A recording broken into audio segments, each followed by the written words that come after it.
All right, guys, back at the cabin, and today I am going to try and insulate the well house, which has the well obviously and the water pump. It's the first week of October. Well, it's actually October like 11th or something like that, but it's supposed to get down to like the low 30s in the next couple of days here overnight. So I'm just gonna try and insulate this really quick. It's pretty warm in here. Once you close the door, I put up some foam just to block some of there was some exhaust, some vents down there. So I'm just gonna try and foam this area up, and then I'm gonna build a little box that's gonna close this thing in a little bit more and insulate it, and put a little heater in here. So that's the plan for today. I'm going to try and insulate and heat this thing for a little bit more, because this weekend I hope to come back up and try and finish at least the inside with some drywall. So I want to keep the water running so I can wash up and eat and stuff like that. So I'm going to box this thing in with another smaller box. I'm going to build a box that's going to enclose this water pump in. That way I have a smaller area to heat. So that's the plan for today. All right, so I got the first piece of board, the top board up top here. All I did was put some 2x4s to help support the top, and this is only temporary for the winter time, so I'm just gonna let it sit. This is just gonna be the top, and I'll put some bubble. I bought some bubble insulation that I'm just gonna staple onto the bottom side of here, and that's gonna be the top. And then I got just the back wall, and I'm gonna seal this up with some foam, and then either put a board here to block the front, or just try to insulate this door.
All right, guys, we've got disco doors and disco walls everywhere here. We've got bubble foam insulation, and this is rated at like R3 or whatever.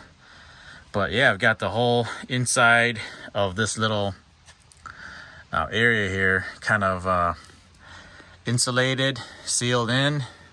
This was the whole thing, and so I just made this area a little bit smaller so that I don't have to heat up this whole thing and have all these gaps up here and just let the heat escape. So I made a small little box here with just some plywood, and so now I got it boxed in. Smaller area, easier to heat up. I've got some foam board all over the ground here. I'm gonna fill up all these gaps, and then I put a little heater in here, and even if it gets to below 30 or whatever, it should stay nice and toasty in here. So obviously I probably won't be able to run this all winter long, but at least until November is what I'm hoping. So, but I think this is gonna hold up for now. It's pretty warm even when I close the door with no heat on, so I think it'll do. All right, guys, so here's Here's what I'm doing. I've got my air compressor tank here, and this is what I didn't have. So I gotta attach this to the hose that comes off of my air compressor. Here's the pressure tank, which I emptied out. Right now it's sitting at 0, so it should be mostly empty. I got it open just so that any water can still come out. And this is the line that goes into the cabin. And that right there is the blow off or blowout valve. And it's got that that adapter that has like that tire, bike tire or car tire valve right there. So I had to get an adapter that fits over that. And so I'll just get the compressor rolling and then I'll start blowing out the lines. I've got everything opened up inside the cabin as far as faucets and anything that has water. So hopefully it'll blow out all the water and it'll empty out the lines. All right, so inside the cabin, I've got all the lines opened up. You can hear the water lines here moving. Water's moving through the system. It's going through all this. And hopefully it'll empty out and all I hear is just air, and then the lines will be empty of water. All right, so what I noticed was when I had all of these open, there wasn't enough air pressure. So I shut them all off and I just opened one at a time. That way all the air pressure, instead of getting spread out to all these lines, all the air pressure would just come down one of these lines at a time. So I started with the bath sink because that one, I saw some water up here, and now that one is cleared out. The toilet still got some water in it. The shower, I think this one's extra. This one goes to the kitchen heater, and this one goes to the kitchen sink. So I'll do one at a time. This one still got some water, you can see right there. So one at a time, one at a time. Let's go with, let's try, well, I did the kitchen. Actually, yeah, that's the kitchen. That one's just mainly air. We'll shut that off. This is the heater. Send that one through. That one goes to the shower. And it should be emptying over here. Right there. And yep, it's coming out. So there we go. All right. And I don't know, 15-20 minutes later, all the lines are mostly clear. There's a little bit of water just kind of floating around that doesn't come all the way through and out, but for the most part I got most of the water out. That's kind of the hookup. I just put a rubber band around the handles nozzle there so I can go in and check the house or the cabin. But yeah, this is the setup, and this is how you blow out your water lines on the cabin. All right guys, so now I'm in the bathroom. Gonna pour some RV antifreeze into the toilet here. I'm gonna pour a gallon into the reservoir. Got all the water out. I'm gonna flush it so that I can get this antifreeze into the system. And that way, anything that's back here will be antifreeze and it won't freeze. Then I'll pour some down the drain of the sink and also the shower. And this is what I'm using. FVP, RV, and Marine antifreeze down to -50 degrees Fahrenheit. So hopefully that'll do the trick and keep the toilet from freezing. All right, pop this open. I'm just gonna take it and just pour it in there.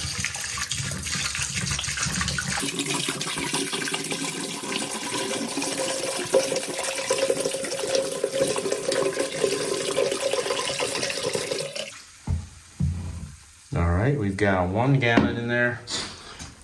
I only bought 3, so hopefully that'll be enough, at least for this weekend. If I need more, I'll come back. But it's supposed to get cold, 32 degrees for the highs, and then into the teens overnight. So for sure, the next week or so, it's gonna be cold, but at least we get this in for now. Flush it.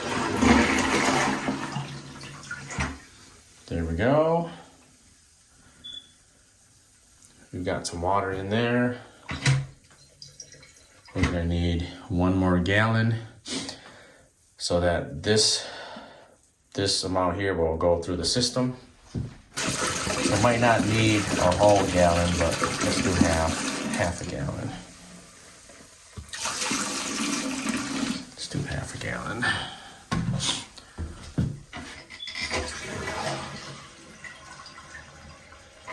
Well, maybe we won't need the whole gallon. So 2 gallons, guys. 2 gallons for this job. All right, 2 gallons now in here. Flush it, send it through.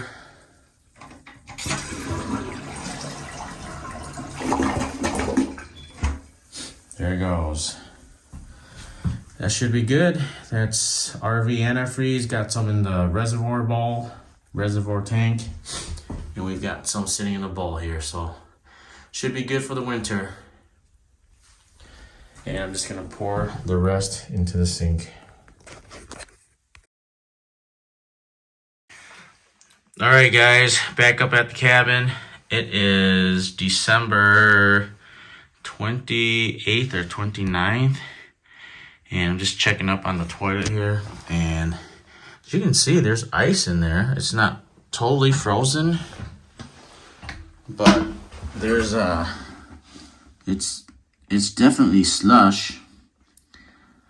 So I don't know if, you know, I hope it's not frozen, but it's supposed to stay, you know, it's antifreeze, RV antifreeze down to -50. So this is just an update just to let you guys know what it's like in use in a cabin out in the woods. So this last week was like, this whole last week was like super cold. It was like the highs were like 0, and the wind chills got to like -25 below 0. So we had a good week of just super cold temperatures. And so, I mean, if that's how cold it got, and if it stays slushy like that, then hopefully the pipes aren't frozen. But yeah, just to give you guys an idea of that RV stuff. That's what it looks like out in the woods in the cabin. All right, guys, thanks for tuning in to another cabin series episode. I know it's been a while, but we're gonna try and put out some more videos. If you guys like what you see, make sure to hit that like and subscribe button, and we will see you guys on the next one.